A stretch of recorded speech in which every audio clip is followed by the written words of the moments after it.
Welcome to the proteomics course.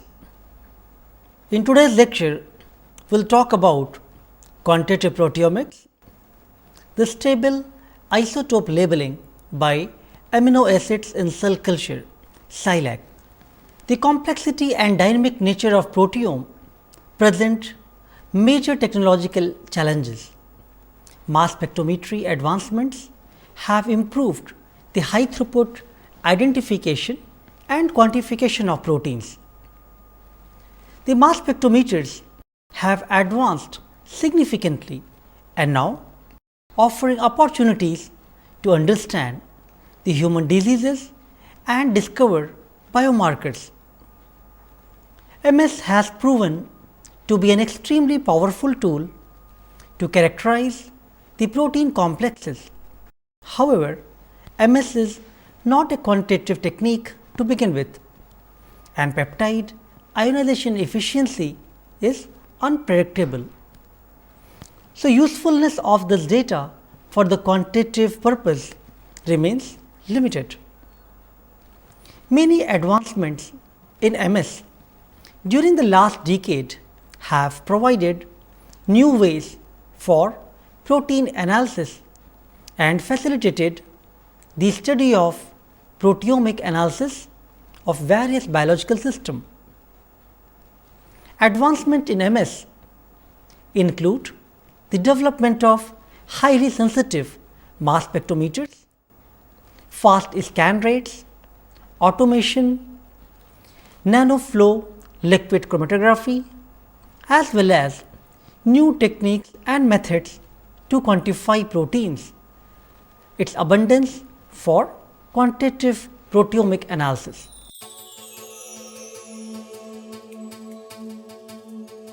Now, let us discuss about stable isotope labeling by amino acid in cell culture, SILAC. So, the MS based quantitative proteomics is an increasingly popular approach to study changes in the protein abundance in various biological samples.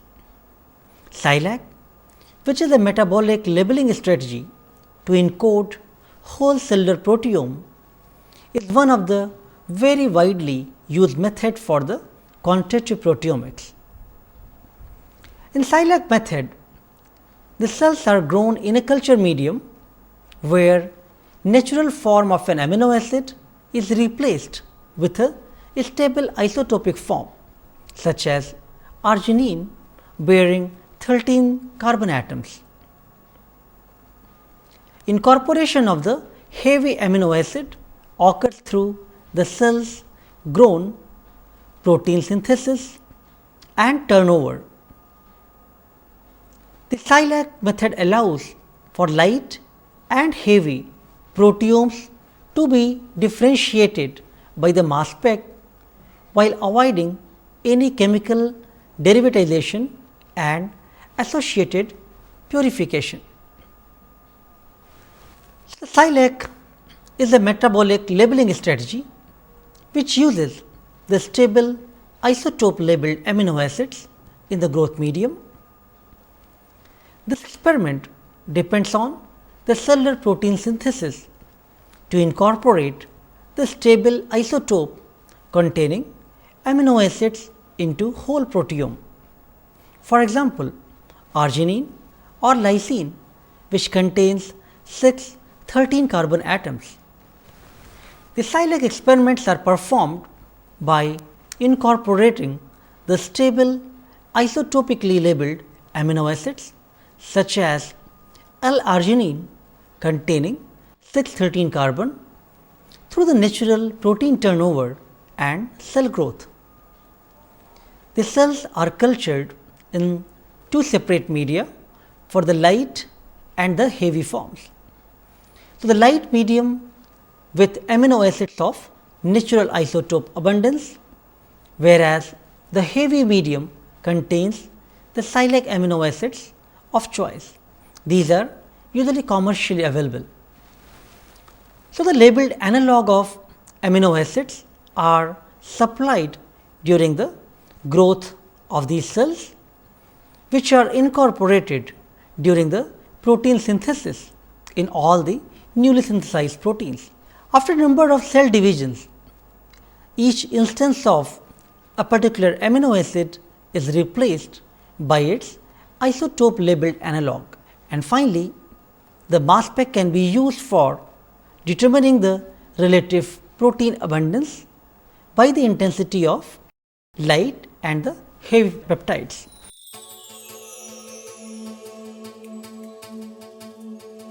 So, now we will discuss about SILAC experiment and the workflow to perform a SILAC experiment.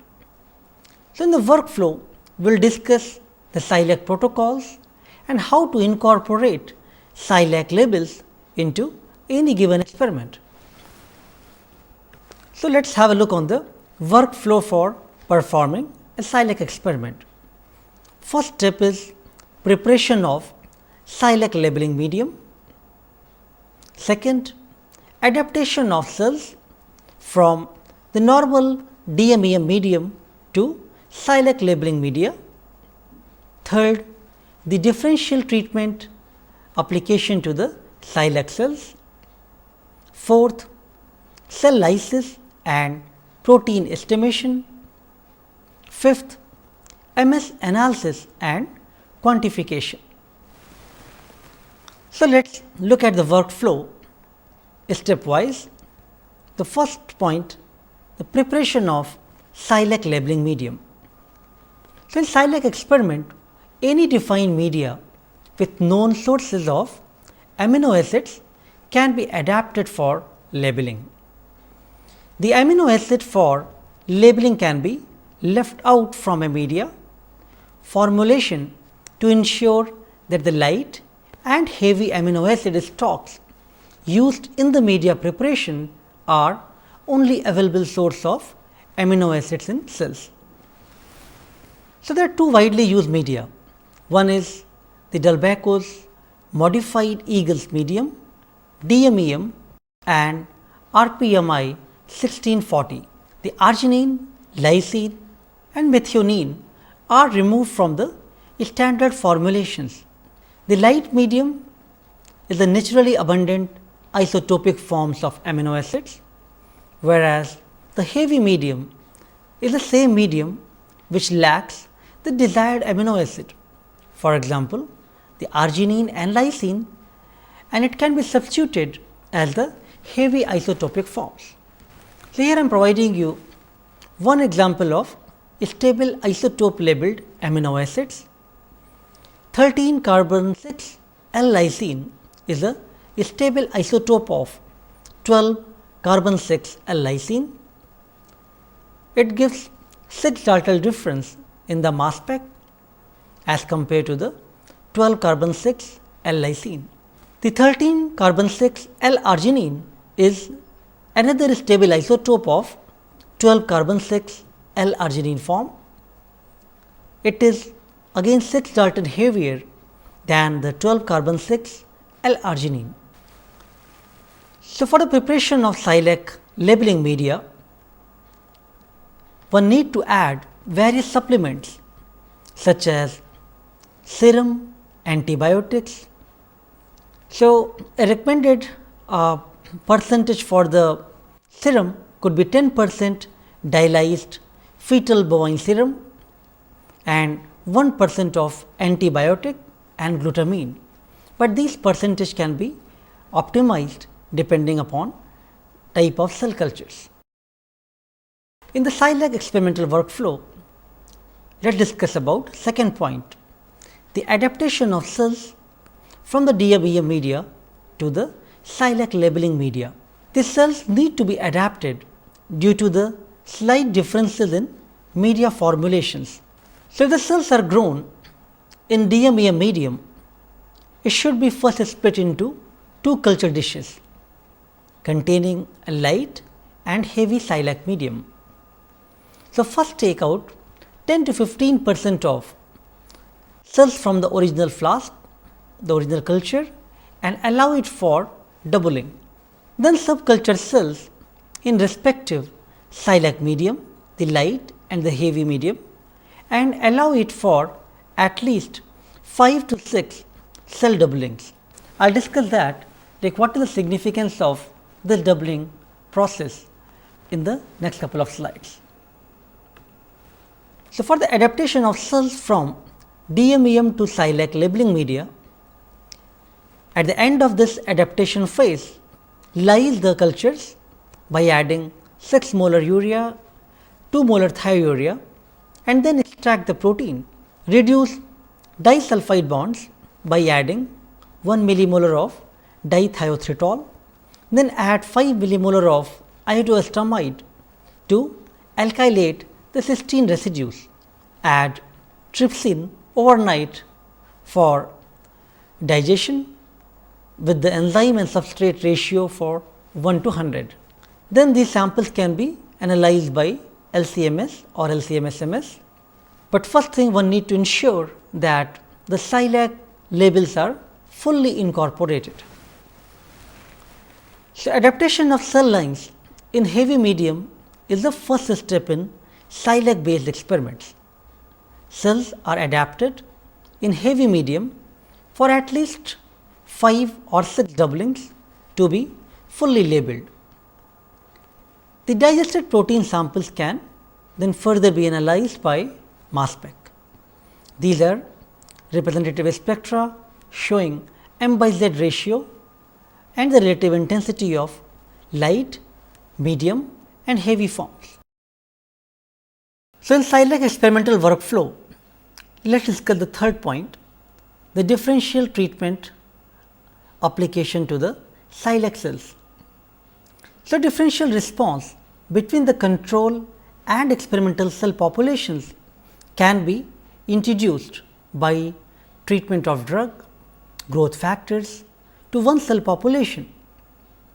Proteins from cells adapted to the light and heavy SILAC media can be analyzed and distinguished by mass spec. So, once the SILAC labels are incorporated in the cells in the cell culture, then differential treatment can be applied. This treatment could be the external stimuli exposure, drug treatment, growth factors, immunoprecipitation, the comparison of differentiated and undifferentiated cells, or it could be some other treatment.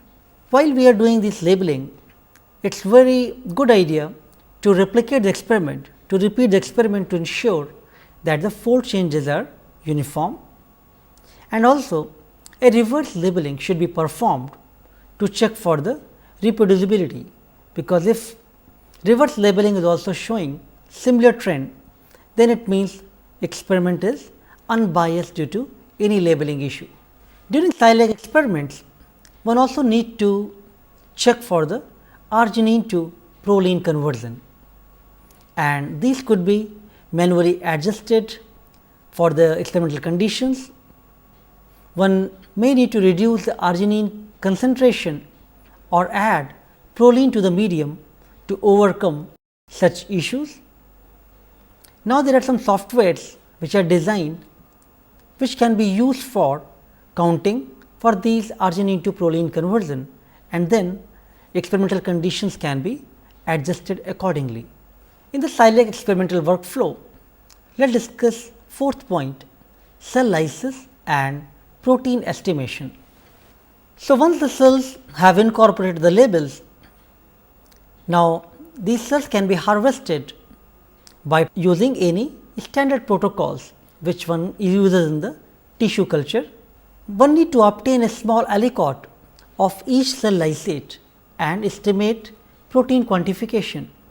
We have talked various methods of doing protein quantification earlier.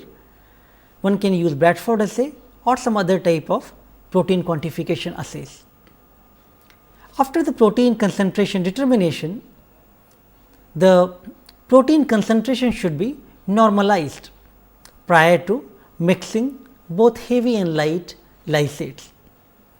Because we want to do the quantification later on, so prior to mixing both the cell cultures, it is very important that we are starting with the equal protein amount in both light and heavy forms. So, this process can be done by normalizing by diluting the cell lysates with lysis buffer. In the SILAC experimental workflow, the last and most important point is MS analysis and protein identification and quantification.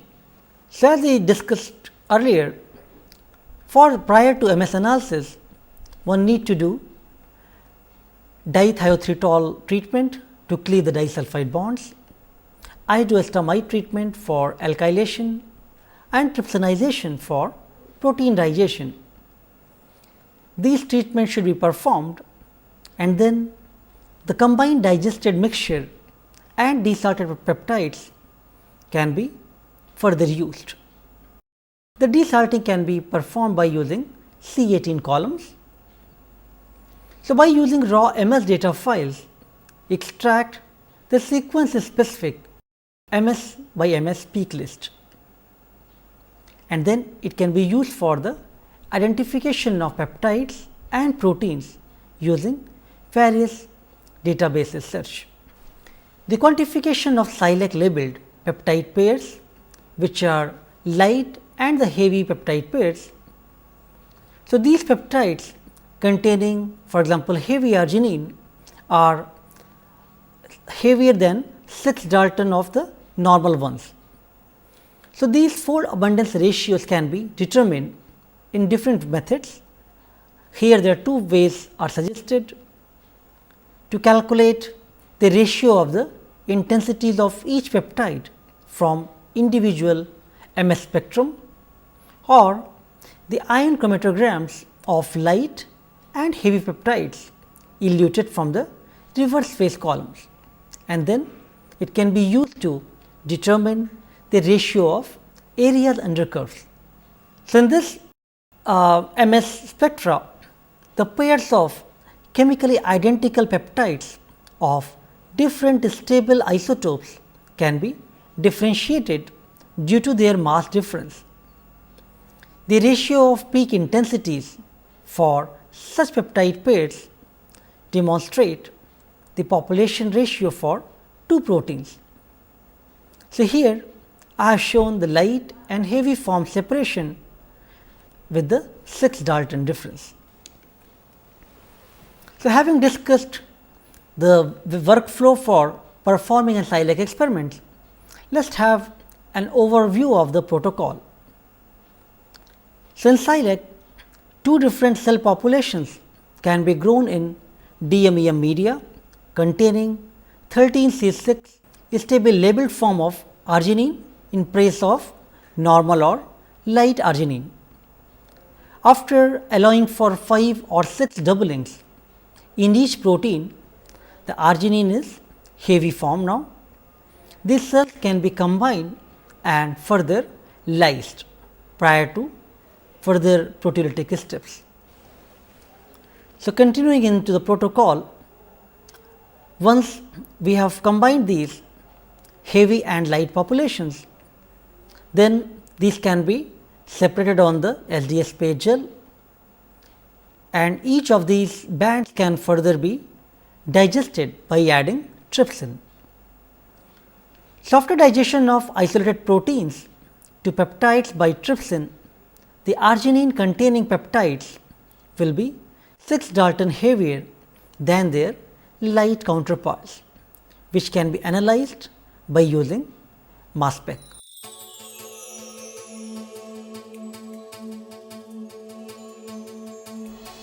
So, now I will show you an animation of stable isotope labeling by amino acids in cell culture or SILAC.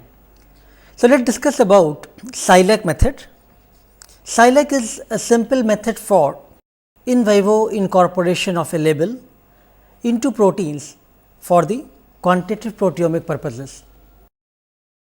In SILAC method, two group of cells are cultured in media that are identical in all aspects except that one contains a heavy medium, a heavy isotopic analog of an essential amino acid, while the other contains the normal or light amino acid. The essential amino acids which are obtained from the cell culture medium are incorporated into the corresponding newly synthesized proteins during growth and replication.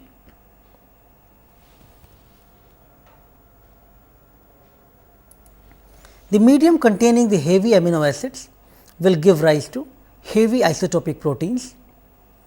After a number of cell divisions, all the instances of particular amino acids will be replaced by the isotopic analog. The grown cells can be combined together and harvested. Centrifugation of the mixture will result in pelleting of cells, which can then be used for further analysis.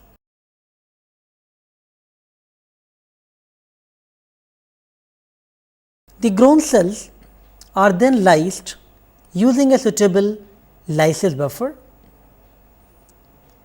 and proteins are cleaved by using a proteolytic enzyme such as trypsin.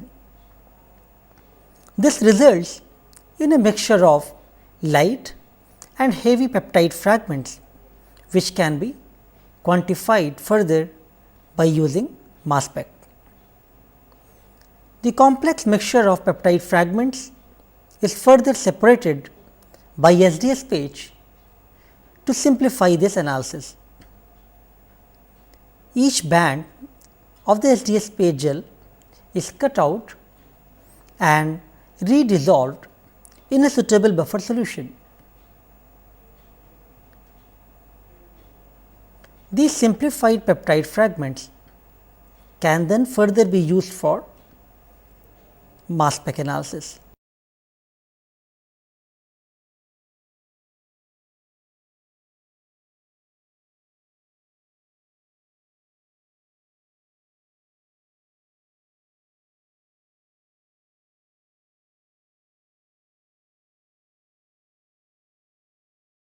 Further purification can be carried out by liquid chromatography, wherein the sample is passed through a column containing a packed stationary phase matrix that selectively adsorbs only certain analyte molecules. The reverse phase and strong cation exchange chromatography are the most commonly used methods. These eluted fractions are further characterized by MS. The purified peptide fragments are analyzed by MSMS. Peptides containing the heavy amino acid show higher M by Z as compared to the corresponding peptide fragments. The pairs of identical peptides can be differentiated due to the mass difference, and ratio of peak intensities can be correlated to the corresponding protein abundance.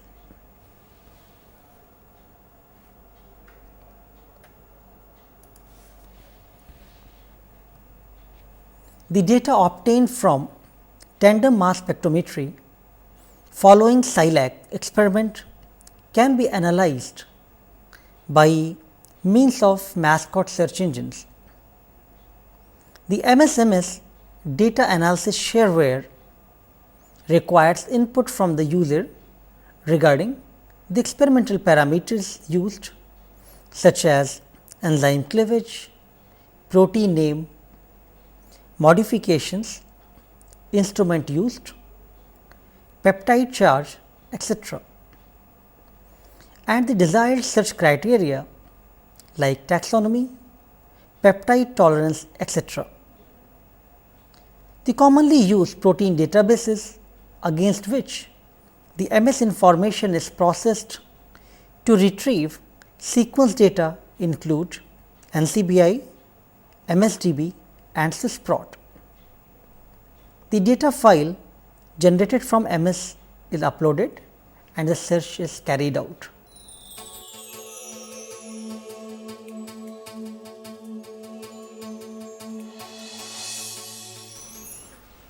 now discuss few applications of SILAC briefly.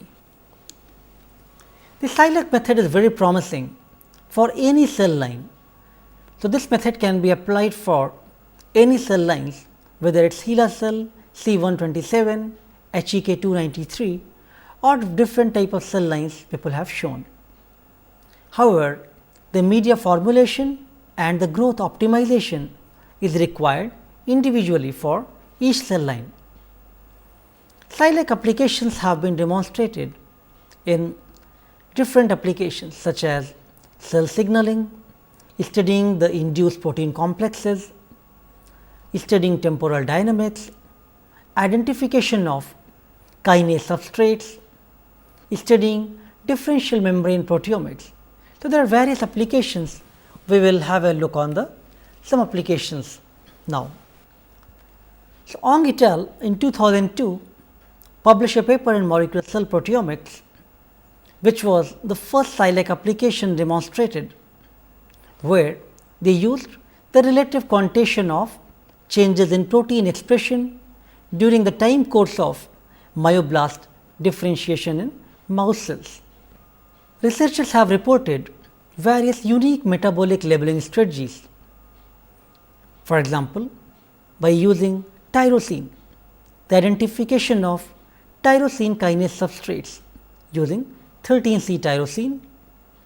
Labeling is also performed by using methionine, the in vivo methylation sites by heavy methyl SILAC.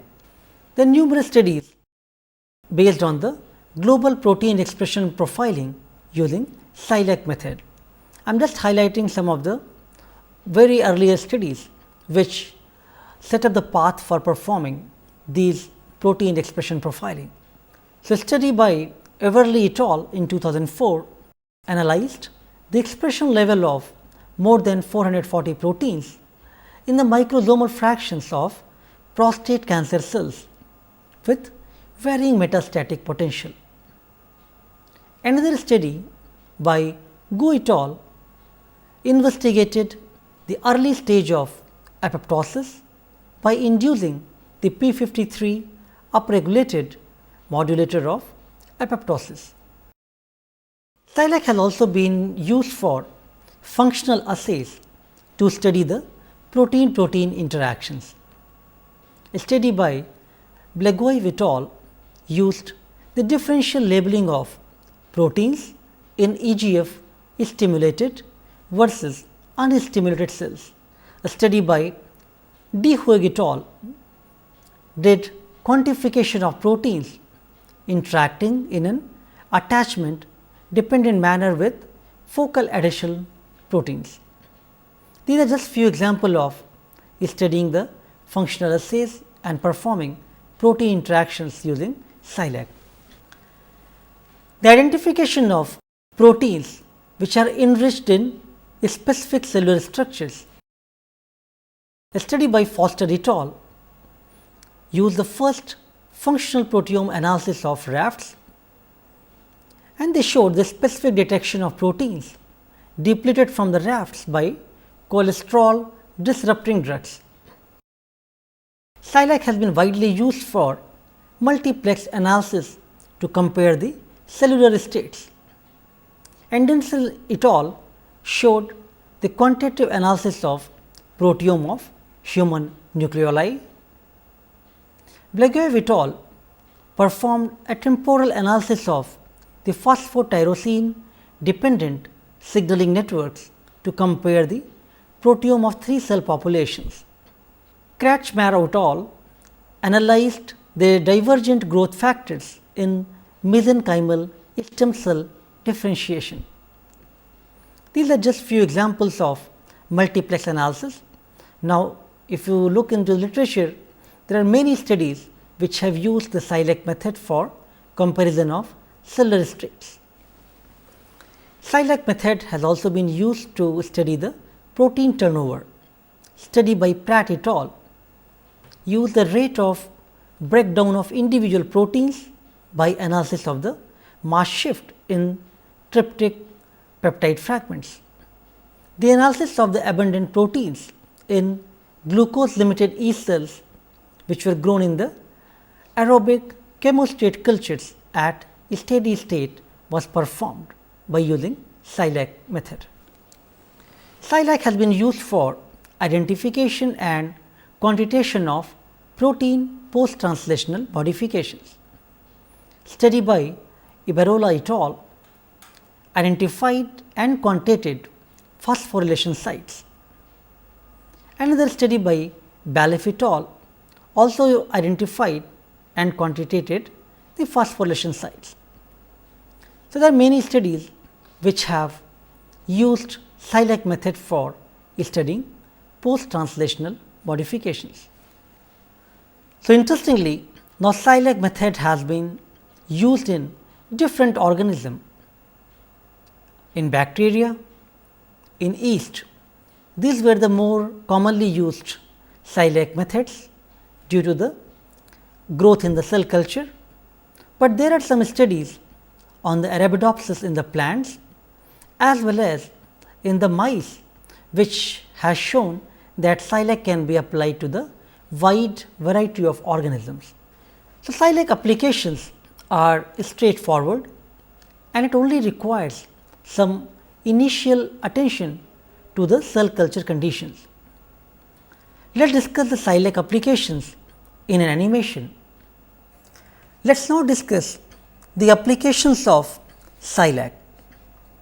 SILAC is a very useful quantitative approach which has found application for several proteomic studies. SILAC provides an in vivo strategy to label and monitor the quantitative differences at protein level in various conditions,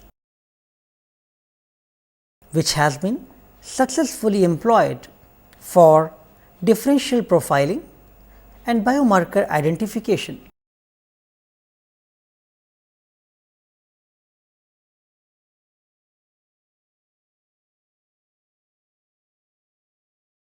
The temporal dynamics of cell signaling pathways which transmit the information through various post translational modifications, most commonly the reversible phosphorylation, have been efficiently studied by using SILAC method coupled with mass spec.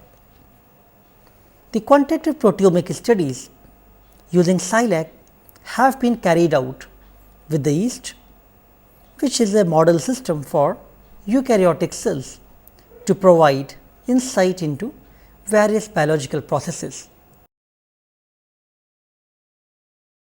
Methylation, which is one of the very common PTMs having various biological significant role, is successfully studied using isotopically labeled methionine residues.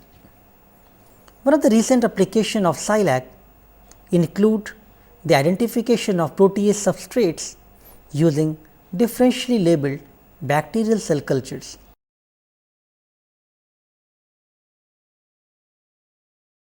The cellular functions are mediated by several protein complexes which interact with one another. SILAC has been applied for the quantitative determination of such complexes and their interacting protein partners.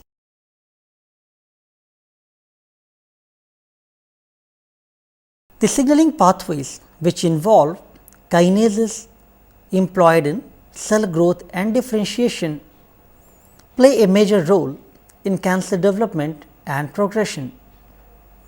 These pathways and effects of various inhibitors have been successfully studied by using SILAC. SILAC allows for the labeling and monitoring of dynamically changing proteome of subcellular organelles, which are involved in various activities during apoptosis in cells. Now, let us take a case study from Godoy and colleagues, which determine the fold change of peptide pairs between haploid and diploid yeast cells. The study was published in Nature 2008, a comprehensive mass spectrometry based proteome quantification of haploid versus diploid yeast.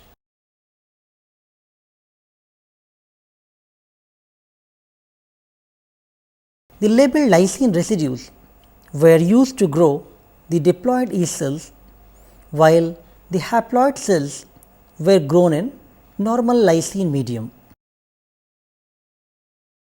The cultures were mixed, proteins extracted and analyzed by LC-MS. The protein ratio between the haploid and diploid cells were determined with very high accuracy. The comparison revealed that 97.3% of the proteome changes less than 50% in abundance between haploid and diploid yeast cells. So, after discussing about different type of applications of SILAC method, now let us summarize what we have studied in this lecture. So, in SILAC, in a typical experiment, the control and treated cell, the cell lines are grown in different media. One was enriched with the light form and other with the heavy isotope containing amino acids. The peptides from each heavy and the light forms are mixed in 1:1 ratio, and proteins were extracted, purified and digested. The peptides were analyzed by LC-MS method. The signal intensity of labeled and unlabeled peptides was able to provide the quantitative information. So, the limitations include its limitation of using only the cell culture and the metabolic conversion of arginine to proline, but overall SILAC is very promising technique and its applications are published in several papers. I hope by today's lecture you are able to appreciate different type of in vivo labeling methods, the SILAC experiment and the stepwise workflow of performing a SILAC experiment, the merits and demerits of SILAC method. Thank you.